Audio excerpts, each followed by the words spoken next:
ওয়া রাহমাতুল্লাহি ওয়া বারাকাতুহু। খেলাফত মজলিস এর ২৭তম প্রতিষ্ঠা বার্ষিকী উপলক্ষে আজকে আয়োজিত সমাবেশের সম্মানিত সভাপতি, সম্মানিত উম্মার কর্ণধার উলামায়ে কেরাম, বুদ্ধিজীবী এবং উপস্থিত সুধীবৃন্দ, খেলাফতের অভাবেই আমাদের মুসলিম জাতি চারদিকে মার খাচ্ছে।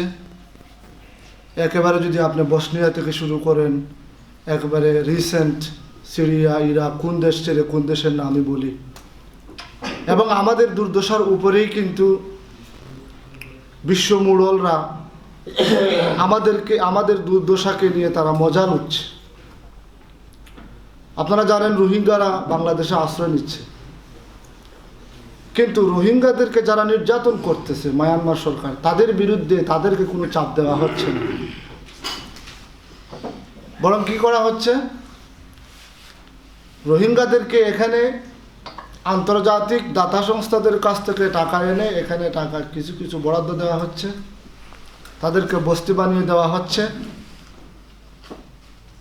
স্বাস্থ্যের কোনো খবর নেই। বাংলাদেশে যেখানে, একটা কথার কথা বলতেছি, বাংলাদেশে যেখানে সরকার পরিবার পরিকল্পনা এই সেই অনেক কিছু করে, কিন্তু রোহিঙ্গাদের বস্তিতে এর কোনো বালাই নেই। দেখা যায় দুর্দশাগ্রস্ত পরিবার, বাচ্চা ৬, ৭টা, ৮টা। এটা কেন হয়?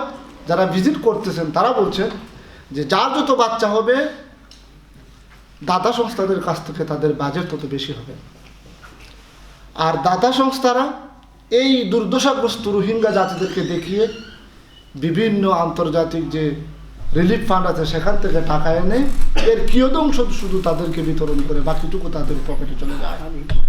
আমার ভাইরা, মুসলমানদের এই দুর্দশার উপরেই আমাদেরকে নিয়ে বিশ্ব মুরলরা খেলছে। আমাদের একটাই অভাব, আমাদের মেরুদণ্ড নেই। আমাদের মেরুদণ্ড নেই, যে মেরুদণ্ডের উপর দাঁড়িয়ে আমরা যারা মুসলমানদের উপর নির্যাতন চালায়, যারা মুসলমানদেরকে বিভিন্ন দুর্দশার মুখে ঠেলে দেয়, তাদের বিরুদ্ধে আমরা কোনো পদক্ষেপ নিতে পারছি না। আর সেই মেরুদণ্ড হচ্ছে খেলাফত। সেই মেরুদণ্ড 1922 সাল পর্যন্ত ছিল, যদিও সেই মেরুদণ্ডে কিছুটা ক্যান্সার ধরা পড়েছিল, তবুও সারা বিশ্ব ভয় পেত। আমার ভাইরা, আমরা আমাদের জেনারেশনে না পারি, এই ফিলিংটা আমাদেরকে আলোচনা করতে হবে, সবাইকে বুঝাতে হবে, এবং এই ফিলিংটা আমাদের নেক্সট জেনারেশন গ্রান্ড যারা চিলড্রেন হবে তাদের পর্যন্ত যাতে পৌঁছে। এবং হয়তো আমরা পারবো না, কিন্তু একটা সময় আসবে তাদের মাধ্যমে সেটা সলভ হবে। আল্লাহ রাব্বুল আলামিন আমাদেরকে সেই তৌফিক দান করুন। ওয়া মা আলাইনা ইল্লাল বালাগ।